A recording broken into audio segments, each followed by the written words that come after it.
I remember the sound first, not the screaming, not the drills, but the deep, endless groan of a planet that never sleeps. They call this place Graveheart, a world built on bones, powered by suffering and kept alive by those of us who stopped counting our days a long time ago. Down here, pain isn't a weakness, it's part of the rhythm. Like breath, like heartbeat. We learn to breathe poison and call it air. We learn to sleep standing, eat working, and dream with open eyes, because closing them feels like giving up. Pause. Distant rumble. I came here when I was 16. Back then, I thought I'd earn my fortune and leave this rock behind. But Graveheart doesn't let you leave. It holds you in its grasp, like a living machine that feeds on everything, flesh, time, and hope. They say there used to be cities on the surface once, towers of glass and steel, humming with energy and light. Now all that's left are ruins wrapped in ash, watched over by rusting sentinels whose lights flicker like dying stars. We live beneath that ruin, in the mines. In the dark, our world is made of tunnels that never end, walls that sweat oil, and corridors that whisper when no one's around. Sometimes, when the machinery stops for maintenance, you can hear it, a faint, distant hum that doesn't sound mechanical at all. It sounds alive. Slow inhale, faint static. Every miner has a number. Mine's 87 Kilo 4, no names, no pasts. Just shifts and quotas. If you fill your quota, you eat. If you don't, you disappear. No one asks where you go. We just see a new face the next day, wearing the same suit, carrying the same tool, and pretending nothing's changed. Some of us whisper that the planet itself keeps the count, that Graveheart watches, that it knows who feeds it. At first I laughed at that idea, but after 10 years down here, I'm not laughing anymore. Pause. The surface storms are bad this season. Even underground we feel the tremors. The vents shudder, the lights flicker, and sometimes you can taste metal in the air. The foremen say it's normal, just pressure shifts. But we've all seen the way the walls pulse when the storm's at its peak, as if the rock itself is breathing. I once asked an overseer what lies beneath the lowest level, beneath the 23rd descent. He looked at me like I'd spoken a curse, said those levels aren't for workers, said they're restricted for maintenance and purification. Then he smiled, that kind of smile that doesn't reach the eyes, and told me to forget I asked. But you can't forget something like that. Because once you start thinking about what lies deeper, you start hearing things, soft whispering in the background. Some nights, when the vents are silent and the power's low, you can hear it, a faint voice carried through the pipes. It's not in any language I know, but it sounds almost human, begging, crying, praying. One night I followed the sound through the maintenance tunnels, deeper than we're allowed to go. The air grew thick, warm, and wet. My visor fogged up and the ground beneath my boots felt soft. Then I saw it. A wall that wasn't metal or stone. It pulsed slowly like a heartbeat, and from inside it, something moved. Long pause. I ran. I didn't stop until I reached the main shaft again. The others said I was seeing things. Oxygen deprivation, they called it, but I know what I saw. And ever since that night, Graveheart hasn't felt like just a mine. It feels like something vast and alive, something that's using us to dig. Not for ore, but for itself. Distant machinery roars to life. Now, every time I close my eyes, I hear that heartbeat again. It's slower now. Louder, as if it's waiting for something or someone to wake it. And deep down, in the places we're forbidden to go, I think it already has. Fade out with rumbling echo. Low metallic hum. Faint static crackle in the dark. After that night, I stopped sleeping, not because I didn't want to, but because every time I closed my eyes, I could hear the walls breathing. The overseers told us to ignore the sounds, said the pipes expand from pressure changes, said the vents shift when the heat builds up. But even when the power's off and the drills are silent, you can still hear it, that slow, wet pulse echoing through the stone. Graveheart isn't dead rock, it's awake. Pause. Sound of footsteps on metal. Then came the day of the collapse. We were drilling near shaft 19, down in the lower veins, when the alarm started howling. At first, we thought it was just another gas leak, and happens every week, but this was different. The air turned thick, electric. The lights dimmed one by one until the whole corridor glowed red. Someone shouted over the comms, "All personnel retreat to upper level. Structural failure imminent." We ran. You don't think when that siren goes off you just move. But as we climbed toward the surface lifts, I saw something that froze me mid-step. The tunnel walls were moving, not collapsing. Moving, like veins tightening, contracting. The metal supports bent as if the stone itself was trying to breathe. Low, throbbing bass rumble. A dozen miners didn't make it out. We watched from the upper platform as the tunnel sealed behind us, not with debris, but with something slick, black, and alive. They sealed off Shaft 19 after that. Command said it was a contamination incident. But those of us who saw it, we know what it was. Graveheart had shifted. Pause. 3 days later, they sent a crew of purifiers, faceless figures in white armor, carrying flamers and scanners that hummed like angry insects. They didn't talk to us, didn't explain anything. They just went in. Hours later, only one of them came back. He was shaking, whispering something over and over. "It's not rock. It's not rock. It's not rock." Then his helmet split open, and inside, his face was gone. Just skin stretched smooth like melted wax, low breath. That's when I knew the stories were real. There is something beneath us, something the Imperium buried and forgot. The next day, our sector received new orders. Begin excavation toward level 23. No explanation. No briefing. Just coordinates and silence. They told us to go deeper, into the place the purifiers sealed, and like fools we obeyed. Pause. Distant drilling sounds. The descent took 12 hours. The elevator creaked and groaned all the way down. The air thick with oil and ozone. At level 18, the temperature dropped. At level 20, our lights started flickering. By level 22, the radio was dead. Only the heartbeat remained. Louder. Closer. Like it was waiting. We reached level 23 at dawn shift. The walls there weren't stone anymore. They were smooth, black and pulsing faintly beneath the surface. One of the engineers placed his hand on it, said it felt warm, said he could feel it moving like a slow breath under the skin. We were supposed to start drilling, but no one wanted to be the first. Then, the foreman stepped forward, said orders were orders, and fired up the plasma. At the moment the flame touched the wall, everything screamed, sharp metallic shriek, echoing through the tunnel, not the machines, not the men, the planet. The sound tore through every headset, every comm link, like static made of pain. We dropped our tools and covered our ears, but it didn't stop. And then, just as suddenly silence when I looked up. The wall had opened, a dark wound oozing light, not bright but cold, like the glow of something that shouldn't exist.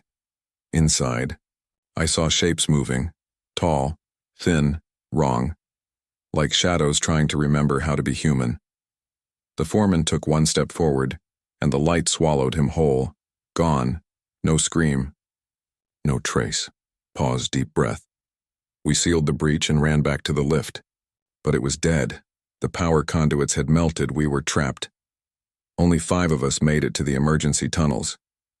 We kept moving, trying to find a way up, but every path was twisted, reshaped. Graveheart had changed again, and somewhere behind us, something followed. Distant echo of metal dragging, slow heartbeat building. Every corridor we passed, the lights died behind us every time we stopped. We could hear breathing, and not ours, close, heavy, slow. We didn't see it clearly, just a silhouette in the dark. Tall, limping and whispering words none of us understood.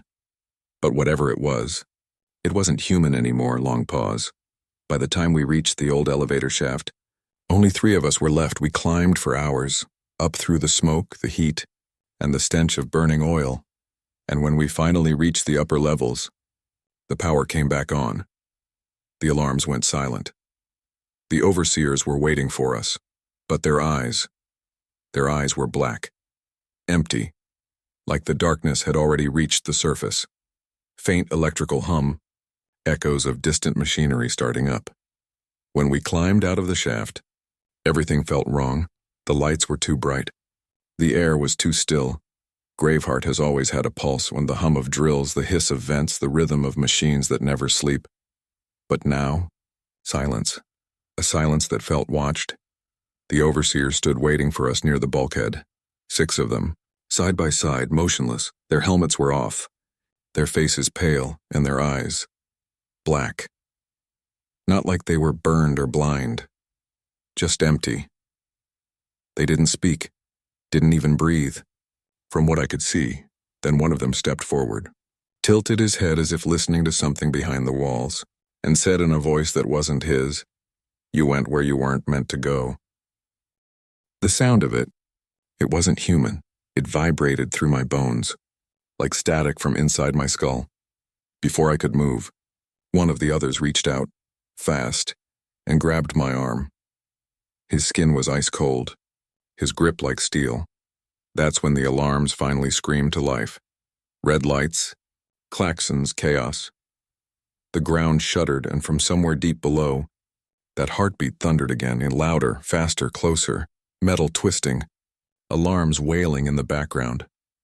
We ran, through corridors that flickered between light and darkness, through chambers filled with bodies that looked alive but didn't move. They were standing in rows, eyes open, mouths slack. Their skin shimmered faintly, not like sweat, but like oil. Graveheart wasn't just alive anymore, it was infecting everything. Pause. We reached the main control hub, a circular chamber filled with screens and humming conduits.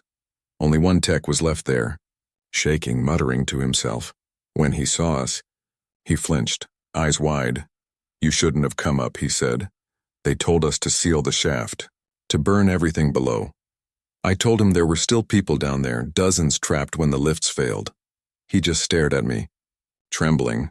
"They're not people anymore," he whispered. "Not after it touched them." Low bass thrum, the heartbeat returns.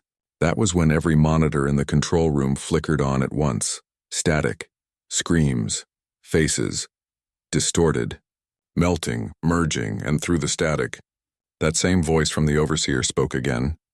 "The machine and the flesh are one. The harvest begins."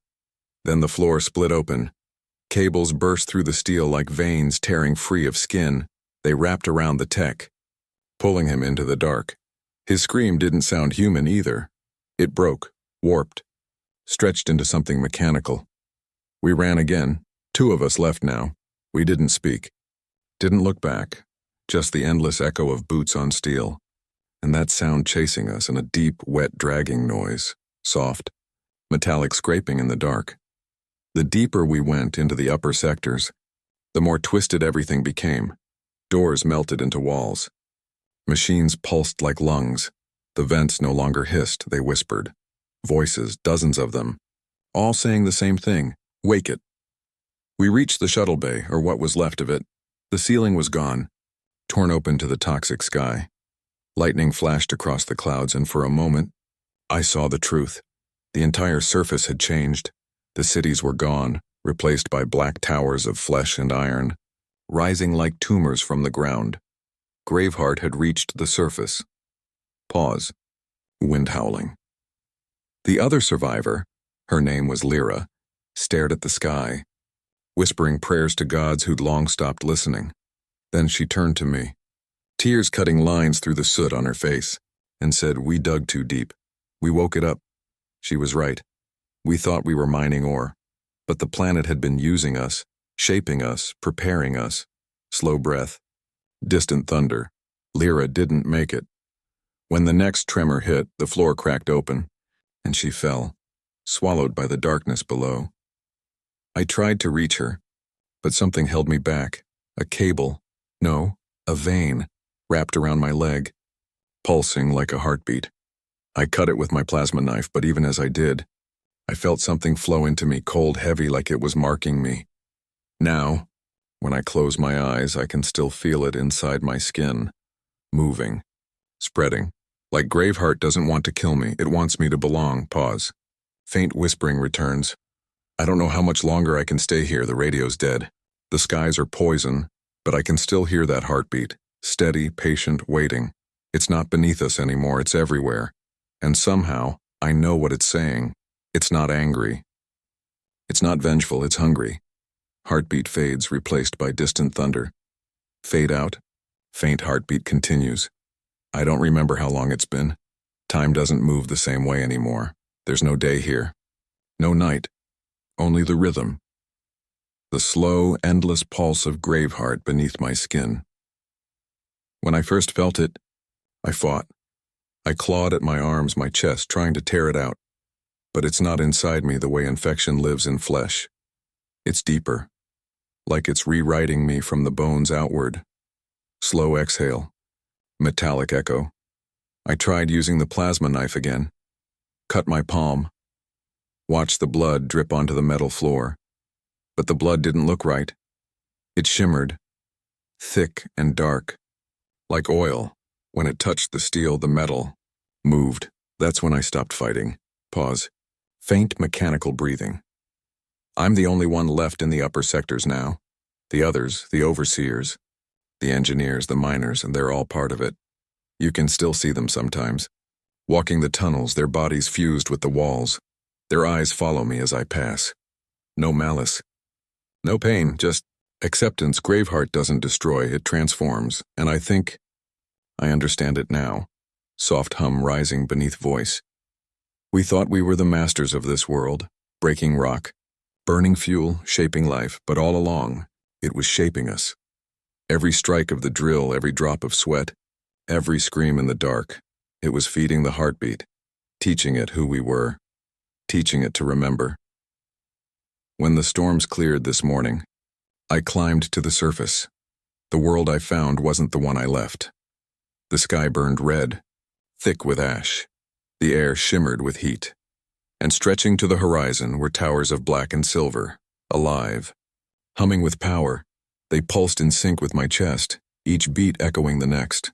Distant thunder, mechanical groan. Then I saw them. Figures emerging from the haze, thousands of them, moving in silence. Men, women, machines, and all fused together. Their skin was metal. Their metal was flesh. Each step they took sent ripples through the ground, as if the planet itself was walking with them. And I heard the voice again, not from the air, not through the comms, but from inside me. You built your world upon my body. You carved and consumed and forgot. But I remembered. And now, so will you. Heartbeat deepens, merging with ambient sound. The pain was unbearable at first. Every nerve lit up. Every bone screamed, but beneath it there was peace, a strange, endless calm. I fell to my knees, and the ground beneath me softened, like it recognized me. I felt it rise up, wrapping around my hands, my arms, my face, not to suffocate me, but to embrace me. Soft, wet sound of merging. My memories began to fade. My name, gone. My voice, changing, deepening, stretching into something else. I tried to speak, but what came out wasn't words, it was sound, heavy, resonant, alive. And in that sound, I heard thousands of others answering back. We are one now. Graveheart isn't a planet, it's a consciousness, an ancient, sleeping mind buried beneath eons of stone and industry. We woke it, and in doing so, we gave it a new form, our own. Pause. Faint whispering joins the heartbeat. The last thing I saw before the light consumed me was the sun, or what was left of it. Its shape warped by clouds of black ash. Its glow pulsing in rhythm with the heartbeat. Even the sky was part of it now, and I understood. The harvest wasn't death. It was rebirth. Slow breath. Voice deepens slightly. If anyone ever finds this recording, if any, ship from the Imperium still listens to the signals coming. From this world, don't come here. Don't send your machines. Don't try to save us. Graveheart doesn't need saving. It doesn't want rescuing, it just wants to grow. And if you hear the heartbeat, if you feel it echo beneath your feet, then it's already too late. Long pause. Heartbeat fades into silence. Because Graveheart isn't just beneath us anymore. It's becoming us. Final echo. One deep heartbeat. Silence.